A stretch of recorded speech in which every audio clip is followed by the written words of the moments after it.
মাননীয় মুখ্যমন্ত্রী কেমনে আই তোমরা? মাননীয় মুখ্যমন্ত্রী আমার তো আয় না, কেমনে আইব?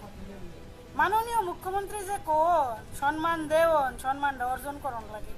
দিনের পর দিন যে অধর্মীয় কাজকলাপ করলে কারোর সম্মান দেওয়া যায় না। মাননীয় মুখ্যমন্ত্রী তোমরা কেমনে কো? আমি তো বুঝি না, আমার তো আয় না।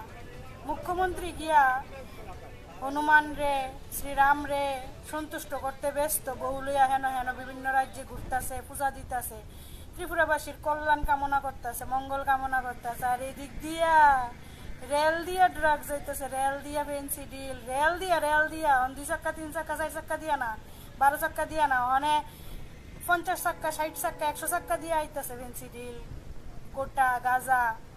কি সুন্দর না? ভাবতেও কি অবাক লাগে না? সুন্দর লাগে ভাবতে, এটা বাস্তব। ভাবতে অবাক লাগানোর কিতা আছে? কদিন পরে দেওয়া যাবে স্কুলে ড্রাগসে ওই টিফিন বক্সের ভিতরে আছে না, বাচ্চারা প্রাইমারি স্কুলের ভিতরে দিয়ে দিব, তোরা টিফিন আনিস না বাইর থেকে, তোরা গাঁজা খা, ফেন্সিডিল খা, ইডি খা, স্কুলে দিয়ে দিব কদিন পরে। এটি RSS এর সংগঠন, তো কোম্পানির, তো RSS কোম্পানির প্রোডাকশন না, বিজেপি মানেই তো RSS কোম্পানির প্রোডাকশন। তো এটি মানে এইভাবে গুন্ডারাজ কিছু কইলে আবার এফআইআর তন্ত্র কিছু কোন যেত না তারা রে, কইবাগে রে।